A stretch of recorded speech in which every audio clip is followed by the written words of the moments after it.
We're with the first ever Audi e-tron based off the Q5 platform. Taking a quick walk around. We'll take a look at the inside in a minute, but just to give you a look at what the vehicle is actually shaped like, again, off the Q5 platform, but it's a little longer. You get some more space in the trunk, and just let's do a quick walkthrough. So LED lights, typical Audi all over the place, very, very modern design. And you'll notice the orange calipers, and that signifies that it's an electric vehicle. And you also have the e-tron outlined in orange as well. Beautiful 21-inch rims, and that comes with the Technique package. The Progressive package, which is the lower one, not really lower because there's no really lower version with Audi, but those come with the 20-inch wheels. So again, it's not a revolutionary design, and I'm kind of happy that they didn't do it like that. They're going for, they want you to have an electric vehicle, but they don't want it to look completely different, and they don't want to change the design language from what's made them successful. So really, without the orange calipers and that orange e-tron sign, it'd be kind of hard pressed to just say, oh, that's the Audi e-tron. Again, because they've kept that consistent design language. Yes, it looks like an Audi on the outside. Just the real big change is what's not under the hood, and instead it's the battery packs that are laying flat along the rear of the vehicle. And you have your cargo space here. And the cool thing with Audi's done is, one-handed. So you have a bunch of space in there, and also you can just lift this whole tray out. So if you have something like 4 or 5 bottles of whatever, or different pieces of things, just take the whole tray out, and that saves you from making multiple trips. So again, it doesn't look like an electric vehicle on the inside. It doesn't look like an electric vehicle on the outside blatantly. Yes, there's the orange calipers, as I mentioned, the orange sign, but Audi wanted to really keep this as a regular looking car. I know Honda, when the Insight came out, it looked completely different from what any other Honda had looked like. On that note, let's close that up and keep walking around. So even there's even LED lights to light your license plate. So that's very cool. Well done, Audi, on being Audi. So same thing we have on the passenger side as you do on the driver's side. Just a little bit of difference in the mirror pointing out. I should probably edit that part out. Maybe I will. Maybe I won't. We'll see. Anyways, moving right along. I really like the light design here. It's so modern. It looks really, really sharp.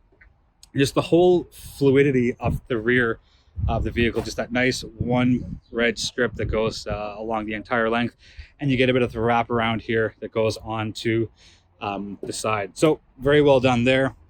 Let's go up to the front portion of the passenger side. So again, you get the e-tron in the orange. You get the orange caliper that says e-tron on it as well, 21-inch wheels. That's going to wrap up the outside. We'll be right back with an very brief inside look at the all-new Audi e-tron. I've got to say thank you so much to our good friends at Audi of Mississauga for letting us spend a few minutes with the vehicle and get this video done. Be right back. All right, back with an inside look at the first ever 2019 Audi e-tron electric vehicle. So let's quickly go through the dashboard. It is Audi's virtual cockpit, and it is absolutely wonderful. So I started on this screen because, it being an electric vehicle, everybody wants to know how much range they have left. So range on the e-tron is 329. However, you're a little ginger-footed, you use your regen braking, you could definitely get more than that. But what it's rated at right now, in the middle of May, as a production vehicle, 329 kilometers. But know that with the proper inputs and the proper choices made for coasting, regen braking, you can definitely get more than the rated 329. So basically, this little green thing here will go down the less mileage you have. So it's supposed to go all the way to that white line at the top, and that would be the 329. But because the car has been driven a little bit, it's gone down a bit. One thing I really like is, if you're thinking that your 2 dials are stuck small and you're like, Audi, what are you doing that for? All you got to do is tap this view button. Let's see if I can get both in focus. And then if you're more of a traditionalist, I shouldn't have stumbled over that word. If you're more of a traditionalist like I am, and I like having the dials just kind of big in my face so I can pull all my information out of it, that's the setting that I would keep it at. And you get some information up here as well. And that's basically your toggle screen, right? Or toggle buttons right there. So I'm going to go to the right. It gets me my audio. Right again, gets me a note. So I don't have a mobile bad day for words, Shay. I don't have a mobile device connected. And this is really cool. Just the the level of detail in the map, sorry, navigation, is absolutely wonderful.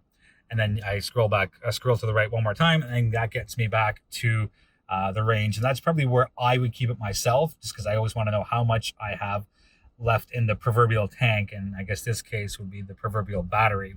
Another cool thing here, your lights, basically you touch, I'm not pushing down, I'm just hovering my finger over it. And then I'll push down once for the low beams, one more time for the side marker lights, and one more time for auto.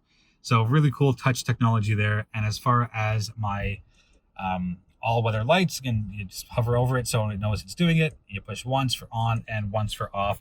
Really nice door design here. I'm just going to open up the door for a quick sec. Okay, you guys a quick look. So it's a nice, simple, modern pattern, but it's definitely luxurious. And what I really like as a guy who's all about function, there's a ton of space. Like my hand is all the way back there. You can see just how far it is. So you don't just have to put drinks in there. You can put a few other things without worrying about anything. Changing your mirrors, kind of cool. It took me a couple of tries, and thankfully a very, very intelligent, educated team member from Audi of Mississauga showed me this. So you turn it once to the left. That's the mirror, not doing anything. So you're going to toggle it, and that'll get it up, down. Sorry, I can't get both in. Can I?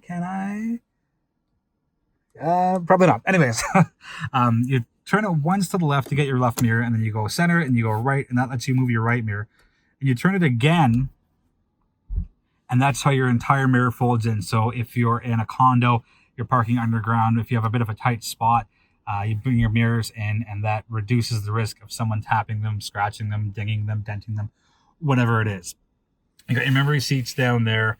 You get your trunk release right there as well. Just everything's so well placed. And yes, I know it's typical Audi, but it's like, I can't say this enough. It's so good that they've taken their gasoline powered vehicles and taken that DNA and really replicated it and put it into the e-tron. So yes, you're driving an e-tron, but it's not a blatantly, oh my goodness, this is a completely different Audi. Is it even an Audi? So I love the continuum there. They've done just a wonderful job on the engineering side for that. So 2 screens, top and bottom, as I quickly segue from what you're seeing as a driver to your dual infotainment screen. So what you have down here, this is all of your HVAC stuff, your heated seat, your cool seats, your air conditioning, and everything's touch screen. That's how you get your heat up. That's got your fan speed up and whatnot. Thank goodness Audi gave me a volume button.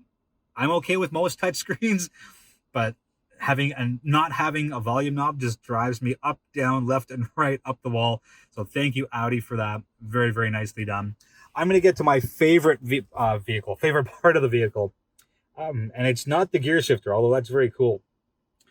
Right now, the car is in park because that's lit up and that's lit up. I'm going to push it forward once.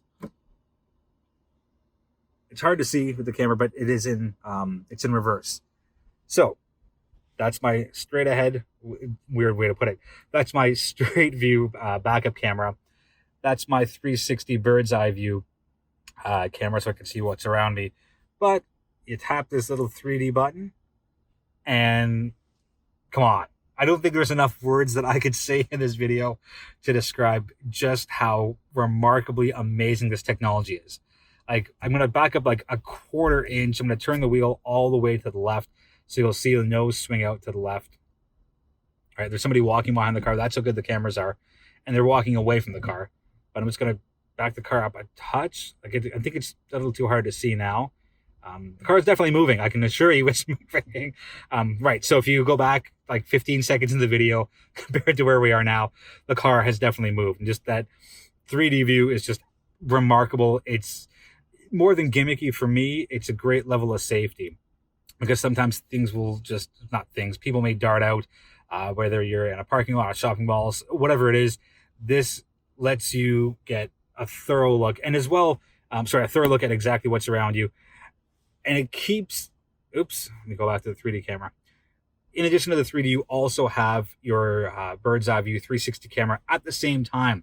So to me, this should really eliminate any kind of low speed collisions in a parking lot. If you're, maybe I have a quarter inch, maybe I have a half inch, and you're not entirely sure with that, you can definitely be sure with that. So there was a car going right in front of us. Like, it was probably 6 inches away, and it reflected that on the 3D camera. Anyways, I think I've talked about the 3D camera enough. Smartly, I'm going to put the car in park, and that's going to be another good segue into the gear shifter.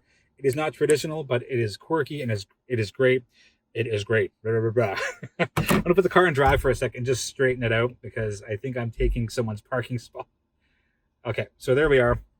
So you push the button in to go to park. Basically, the point is your hand rests here. You go up one for reverse, that way, and there's the proof there. And then you do a slight tap back if you ever want neutral for whatever reason. And you can see the R is not lit up, the DS isn't lit up, but the N is. And then you go back once more. And if you're ever unsure what gear you're in, it's going to be there. So I'm going to run through the gears: neutral, reverse, push in for park. So yes, it's a traditional PRND, but it's got a very futuristic aspect to it. So very cool there. Lots of storage space. The Technique trim, which is what we're in, comes with a wireless charger. It's on its side, saving space, maximizing all they have here. Want a bit of privacy for anything you spill? You got that. And as well, lift that up and you get a little more storage. So it's a functional vehicle. It is functional, futuristic, and I've driven it for a little bit. Not enough to give you guys great driving impressions. I will get to that in a future video, but it's a lot of fun to drive. The torque is great. I'll put the power figures in the description part of the video. Let's take a quick spin through this as we wrap the video up. Very traditional as far as, you want your radio, your media, your phone, your navigation, your phone, your vehicle purchases and settings. And you got a couple of screens, so you slide over, to the left. And those are your secondary. For me, they're secondaries. I'm not going to look at the weather all the time or messages or whatnot. So really, that's going to be your kind of bread, butter, meat, and potatoes of what you're going to use most times in the vehicle. And I'm not going to bore you through all this.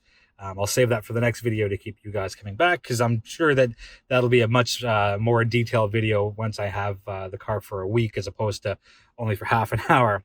So that's going to wrap up the inside look at the infotainment system. We've done the dashboard, which is Audi's virtual cockpit. Very, very cool. And I like how minimal their labeling is. Yes, it says e-tron, but that's really the only spot on the inside that has the e-tron badging. Yes, it's on the driver's door and the passenger door, and it's on the back, but it's not just e-tron everywhere and everywhere and everywhere. And I like that they took the very stylish approach of not putting that in yellow, or yellow/orange for what they've done on the outside. Just very elegant, very, very classy, very, very nicely done. All right, that's going to wrap up the quick walk around of the outside and a quick look at the inside. If you guys have any questions on the 2019 Audi e-tron, drop me a note in the comments. Flip me an email, j@modernmississauga.com. I'll do my best to answer them, and if I can't answer them, I know a lot of smart people over here at Audi of Mississauga that can definitely get the answers for us. All right, thank you so much for watching, and feel free to subscribe, and we will see you sooner than later with our next review.